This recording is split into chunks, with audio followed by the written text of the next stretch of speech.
All over Kerala walk and லிஃப்ட்டில் day 15 நமக்கு நேற்று வந்து ஒரு நாள் லிஃப்ட் கொடுத்து பீச்லேருந்து நம்மளை ஒரு பைபாஸில் இறக்கி விட்டார் ஹைவேஸில். அங்கேயே பார்த்தீங்கன்னா பக்கத்தில் பெட்ரோல் பங்கில் டென்ட்டை போட்டு தங்கிட்டோம். அடுத்த நாள் காலையில் வந்து கொஞ்சம் தூரம் நடந்து வரும்போது இந்த அண்ணா தான் வந்து லிஃப்ட் கொடுத்தாங்க. அவர் வந்து ஒரு 10 கிலோமீட்டர் கொடுத்தாங்க. அதுக்கப்புறம் பார்த்தீங்கன்னா அதே நேஷனல் ஹைவேஸ் தாங்க. ஸோ வெயிட் பண்ணிட்டே இருக்கோம், பார்ப்போம். இங்கேருந்து ஆலப்புழா போகணும், லிஃப்ட் கிடைக்குதா என்னன்னு தெரியல.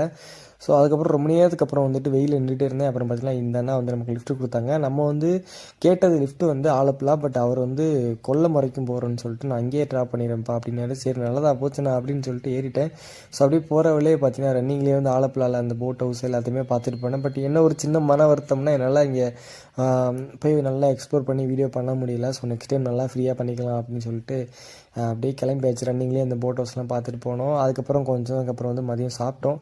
ஸோ வந்து பிரியாணி சாப்பிட்டுட்டு அப்படியே வந்து கிளம்புறோம். கிளம்பிட்டு வந்து கொல்லம் போயிட்டு கொல்லத்தில் நைட்டு ஸ்டே பண்ணிவிட்டு அங்கேருந்து தான் வந்து காலைல கிளம்பணும். ஸோ 15 சொல்கிற அளவுக்கு ஒன்றும் இல்லைங்க. இந்த அண்ணா ஹெல்ப் பண்ணாங்க உண்மையிலே. அது இல்லைன்னா அந்த டே வந்து நான் அதே நேஷனல் ஹைவேஸில் இருந்திருக்கணும்.